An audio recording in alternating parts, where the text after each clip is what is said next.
Hey YouTube, welcome back to the channel. If you hear any basketballs dribbling outside, that's because there's some kids playing basketball in the street. But they don't care that I want to make a YouTube video, and frankly, that's not what we're here for anyways.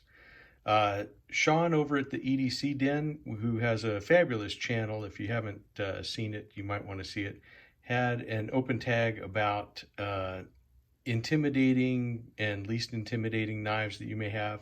So I have a couple because, let's face it, there's some people that they get intimidated. So let's start with some least intimidating. That would be like this guy here, this little baby Remington knife that I've showed before, made by Camillus, single blade. Looks like your typical grandfather's pocket knife. Nobody would bat an eye about this, being pulled out of anywhere. But then some people may just be intimidated by this guy, this auto that I pulled out last time. They may say, oh my gosh, it's a double-edged knife. It's crazy. It's automatic. I don't like it. And some people may not, because it's just that they're shocked by the noise and the speed of deployment. Maybe that's intimidating to some people. To other people, they'd say, hey, cool, what was that? I'd like to see it. So everyone has their own tastes. But we'll continue on with some more stuff. As I get done with each pairing, I'll see if they'll fit on the screen here. And if they do, great.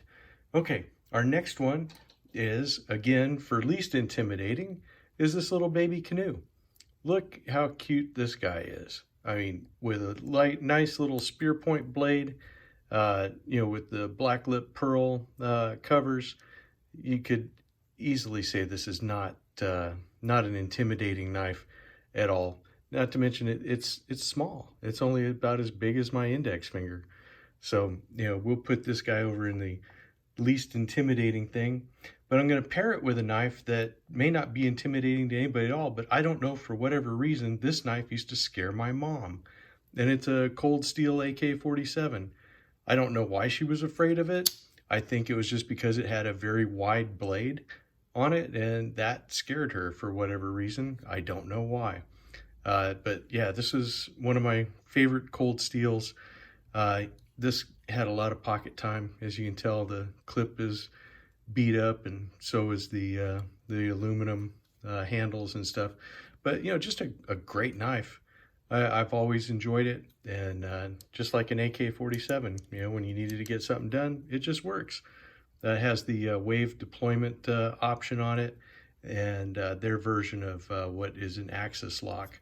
But again, something that I didn't think was intimidating, but she did.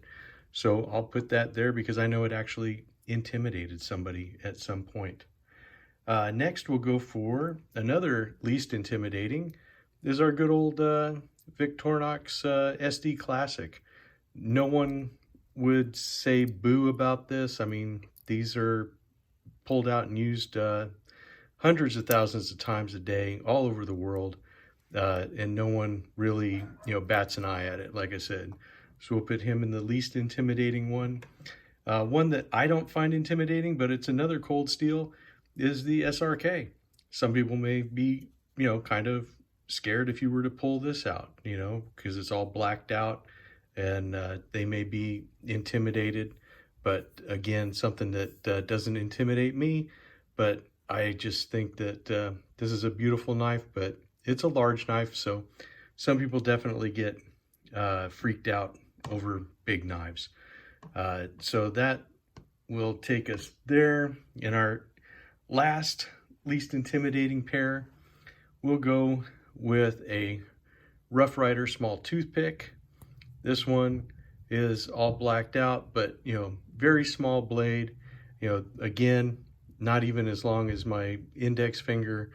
Very small.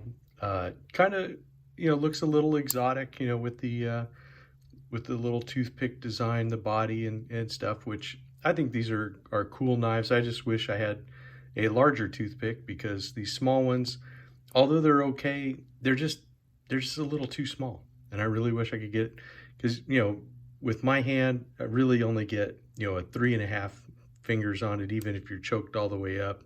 It just doesn't fit comfortable, but I think if I had a large toothpick, that would be the ticket. But that will be, we'll put this guy, we'll fit him up here because there's a little more room. Here, let's see if we can slide these guys up. There you go. And now we're going to go to the most intimidating knife, which actually doesn't belong to me. It belongs to my brother-in-law. He gave me some knives to review, which I will on the channel. But this one is a Damascus Chris. And you got to admit, even though, you know, it's a Pakistani Damascus, definitely an intimidating blade. You know, got a pretty nice handle on it. This thing is heavy. It's heavy duty. Nice brass guard here. But yeah, this one, you know, nice fuller down it, down the middle there. Very, I would say that this would fit into the intimidating class, even though it's more a work of art than a functional blade. Yeah, definitely could use a sharpening, but it's not bad. It's actually got some edge to it. So yeah, this would definitely work. But yeah, nice and pointy. But yeah, I would say that this would be falling into a more intimidating class of blade.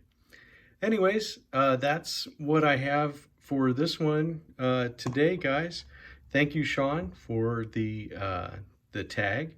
It's always fun to do these tags and stuff. And let me know in the comments, what do you guys think? Are these intimidating? Are they not intimidating? Do you own some of these? Do you not own any of these? Like I said, let me know and we'll talk about it there. All right, we'll talk to you guys later. I'll see you in the next one.